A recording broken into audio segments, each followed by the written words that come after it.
Ahora sí, ahora sí. No, entonces me demoro más. A ver, les retomo el tema que les estaba contando. Gracias a que me fui a España, conocí una nueva forma de trabajar en psicología del deporte con un tema que a priori no me llamaba nada la atención.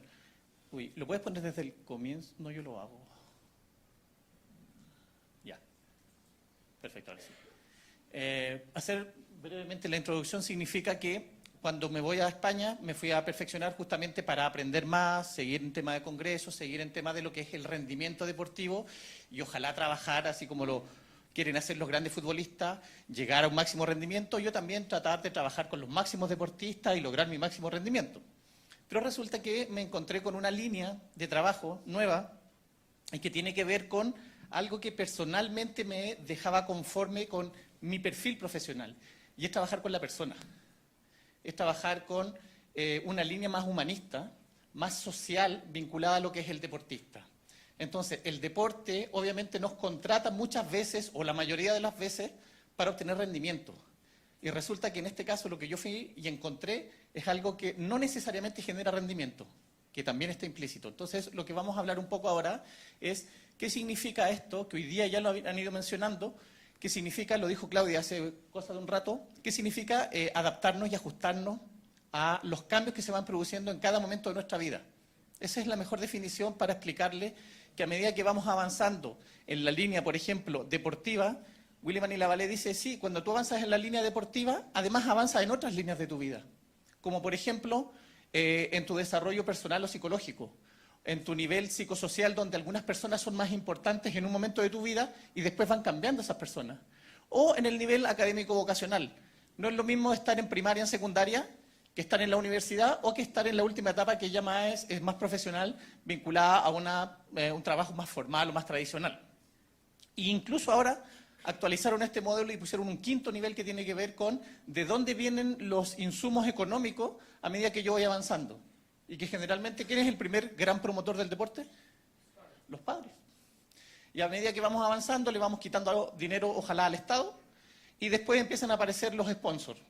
Y volvemos a la familia, donde yo y mi pareja volvemos a hacernos cargo de nuestros gastos personales en lo que sea. Entonces, lo que vamos viendo es que el foco siempre estuvo vinculado, o muy vinculado al nivel deportivo, y nos fuimos olvidando de otros niveles. En términos tradicionales, en una escala de tiempo, podríamos decir, si llegamos aproximadamente a los 40 años, que en el inicio de la especialización, las primeras transiciones, lo que buscamos es que el niño se divierta, como lo que decía Alexis ayer, esta mañana, que conozca colegas, que socialice.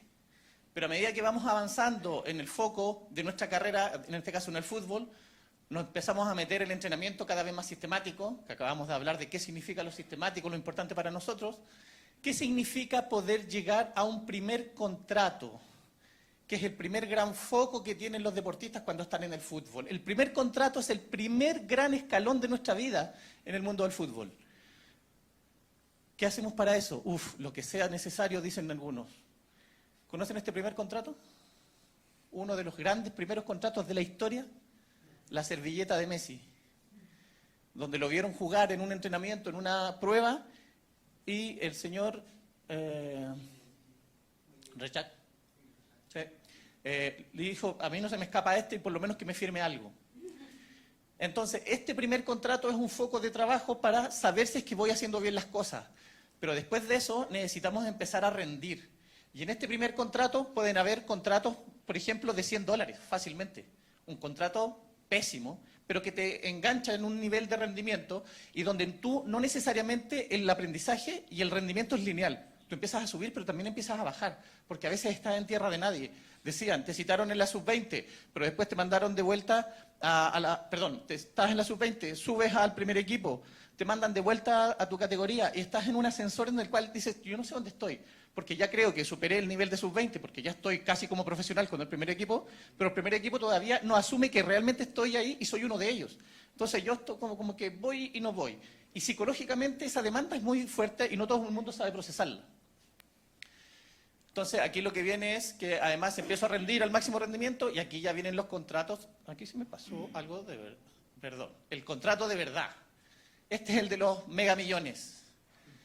Y después de que viene el contrato de los megamillones, vienen los otros contratos de hacer las cosas bien. Y después de que ya hice las cosas bien, muchos deportistas lo que necesitan cuando ya han ganado, quieren dejar un legado. ¿Cómo se nota el legado de un deportista? Con una serie de íconos, hitos, trofeos que demuestran qué tan bueno fui yo en mi carrera. Estamos hablando de Messi, que algo ha hecho las cosas medianamente bien. Entonces, algo ha ido demostrando en el camino. Este es el ideal. Pero resulta que el ideal después dice, ¿y qué voy a hacer después de que salgo del deporte? ¿Para dónde voy con esto? Y resulta que en el mundo del fútbol hablar de la retirada parece que es un tabú. Parece que no está permitido hablar abiertamente de que el fútbol se acaba. Me lo han dicho futbolistas, me lo han dicho entrenadores, me lo han dicho preparadores físicos. Y cuando me lo han dicho los deportistas, empiezan a pensar, bueno, pero ¿para qué? ¿Qué hago ahora? ¿Qué significa esto? Me lo han dicho en retrospectiva, en entrevistas que hemos hecho en investigaciones. ¿Encontraré un trabajo que me deje conforme? Y este fue uno que me llamó la atención porque un deportista me lo dijo ganando muy buen sueldo y me dice, es que las sensaciones que te deja el vestuario no las vuelvo a sentir en la vida. Y cuando me lo dice, además me lo dice con los ojos en lágrimas. Me lo dice un tipo que está ganando un muy buen sueldo, que tiene su vida totalmente controlada, pero que te dice, Fernando, tú no lo vas a poder entender porque el estar en el camarín, el sentir el olor a vestuario, que puede ser un olor asqueroso, pero el olor a vestuario, la temperatura a vestuario, es algo que no se logra entender si tú no estuviste ahí, no fuiste parte de ese sistema, ese proceso. Entonces, emocionalmente ahí hay una carga que no todo el mundo sabe cerrar. En Barcelona hicimos una investigación en torno a esto, lo hicimos en el waterpolo, pero sin embargo es totalmente transferible el modelo de carrera en función de darnos cuenta que las cosas que vamos trabajando no es de sentido común, por mucho que a muchos no haga sentido lo que vamos conversando, sino que tiene que ver con una sistematización de la información. Y por ejemplo, nosotros, ¿qué encontramos en esta investigación? Que es totalmente transferible al fútbol. Hay algunos deportistas, y aquí pongo al 99.9% de los futbolistas, en que ellos trabajan y piensan que el deporte, en este caso el fútbol, es su única obligación. ¿Qué ocurre? Que cuando llega el momento de la retirada hay mucha ambigüedad o mucha confusión respecto de qué es lo que viene.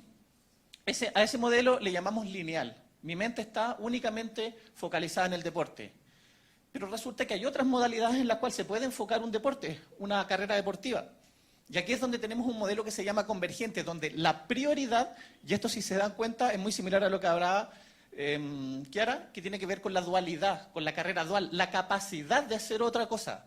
Aquí el deporte es la prioridad. Cuando yo tengo que elegir entre el deporte y otra actividad, el deporte siempre gana. ¿Por qué? Porque es el que me da más dinero, al que me importa más, estoy más motivado, etcétera. Entonces, ¿qué pasa? Aquí hay un futbolista de segunda división que además, por ejemplo, puede ser un entrenador de una serie más baja o de niños y el tiempo que tiene complementario lo ocupa en eso. Por lo tanto, empieza a hacer una mochila con algunas herramientas, cosa que el día que se retire puede vincular esto que ya fui haciendo de manera intermitente o menos importante, cosa que ya tengo algo de visión y de planificación respecto a lo que voy a ir haciendo.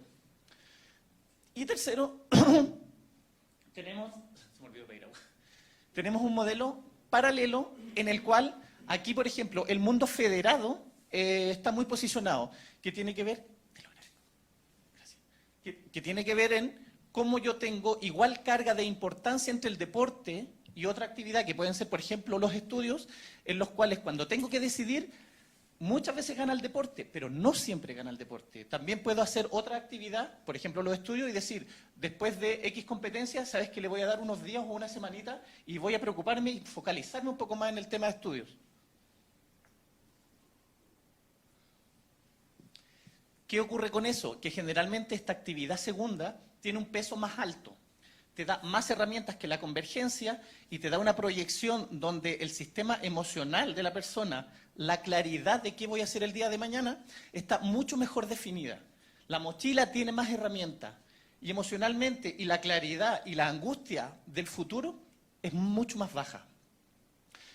Ojo, no es que la lineal sea buena y la convergente y la paralela sean las buenas, una mala y la otra buena. Significa que la planificación de la carrera tiene que decir, en términos estratégicos, cuál voy a utilizar en qué momento de mi trayectoria deportiva. Por lo tanto, en el inicio de la trayectoria, alrededor desde los 18, 20 años, a lo mejor la prioridad va a ser lineal, porque tengo que darme cuenta que mi esfuerzo es posicionarme en términos de resultados, es posicionarme en términos de querer ganarme un espacio como deportista de élite. Pero a medida que van avanzando en los años de trayectoria, tengo que ver si me conviene y si es necesario vincularme exclusivamente en el deporte. ¿Cuál es el gran obstáculo para esa toma de decisiones? La cantidad de dinero que se gana. Porque la cantidad de dinero que se gana muchas veces obnubila a la gente en la toma de decisiones y se vuelven dependientes exclusivamente del dinero instantáneo. Pero no hay una proyección y ahí es donde necesitamos una asesoría porque esto tiene una fecha de término. Sigamos avanzando. Justamente lo que les estaba comentando. El dinero que aparece en el fútbol profesional engaña muchísimo. Nosotros creemos que el fútbol le da a todo el mundo mucho dinero y no es así. En un estudio que se hizo por el FIFPro, que es el Sindicato de Futbolistas Profesionales a nivel internacional, el 2016, muestra que solamente el 14% a nivel mundial gana más de $8.000. Solamente el 14%. El 11% gana entre 4.000 y 8.000 mensuales. Y si sumamos los dos primeros, el 75% gana menos de $4.000 al mes. Es un indicador que parece que nos cambia un poco la percepción del fútbol profesional. ¿Qué te dice eso? Que nosotros muchas veces tomamos decisiones o tenemos una idea respecto de lo que ocurre en el fútbol profesional a raíz de lo que sale en la tele y no a datos que nos dicen cuál realmente es el esquema mundial del fútbol profesional, donde, insisto, la primera división y algunos clubes de primera división y algunos futbolistas de primera división son los que marcan estos grandes millones que aparecen en las noticias. ¿Qué ocurre? Bueno, Fellaini dice por ahí que cuando no se trabaja bien una retirada o cuando no se planifica esto puede ser como un pelotazo en la cara. Enfrentar la realidad de lo que es una mala retirada puede ser costoso. Y ahora vamos a ver rápidamente por qué. A veces podemos pensar que los latinos, los sudamericanos, somos muy malos en esto de planificar la retirada y por eso es que tenemos dificultades. No es así, señores, esto es a nivel mundial. Un estudio de la Premier League dice que 3 de cada 5 jugadores quedan en bancarrota a los 5 años de haberse retirado. Eso significa que aproximadamente 30.000 jugadores de la Premier League que se estudiaron, ganando 35 por 140.000 euros al mes, 140.000 euros al mes, les ocurre lo que les acabo de decir, que tienen problemas de divorcio, que tienen problemas en el fracaso de sus inversiones, que tienen dificultades además emocionales en torno a saber qué hacer el día de mañana. ¿Qué podemos hacer? Reconozcamos 4 variables que son clave en este proceso de retirada. El primero, ¿quién decide que me retiro?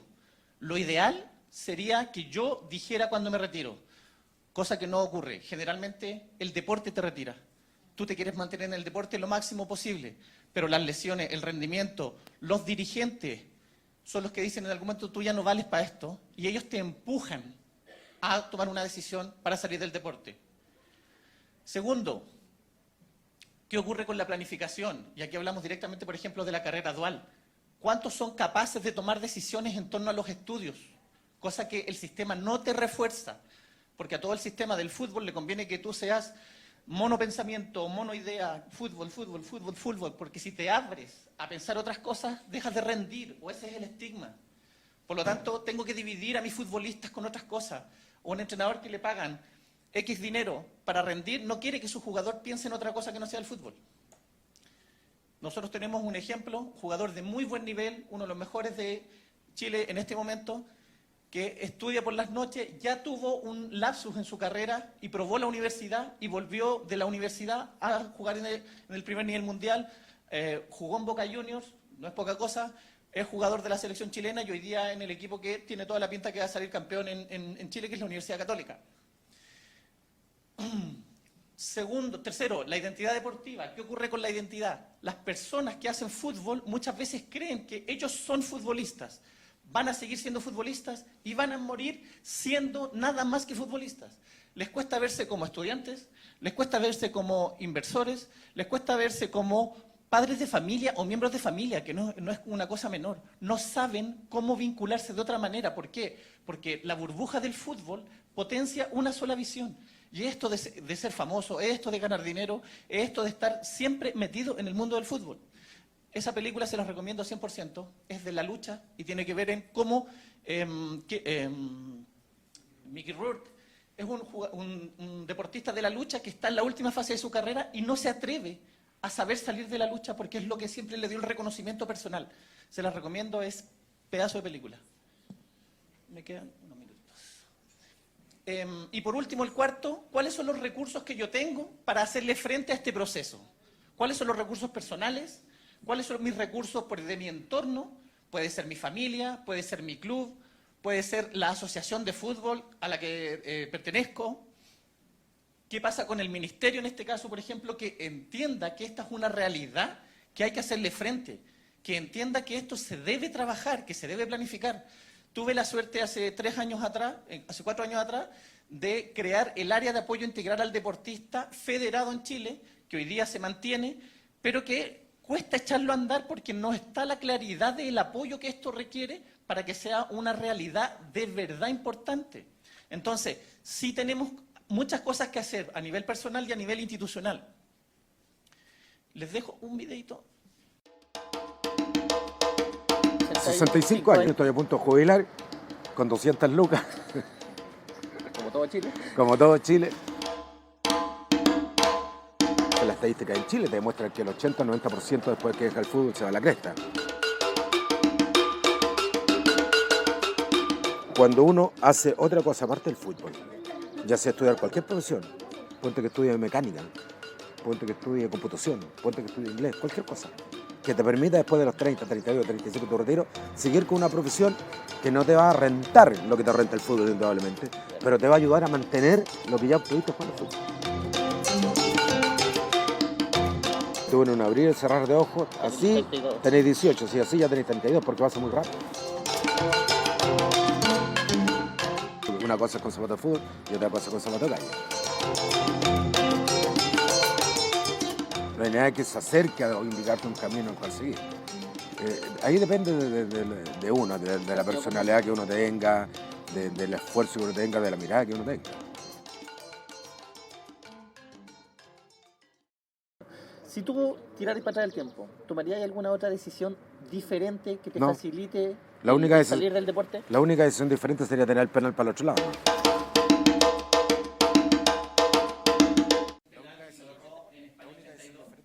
Y nadie pensó que esto lo iba a acompañar el resto de su vida.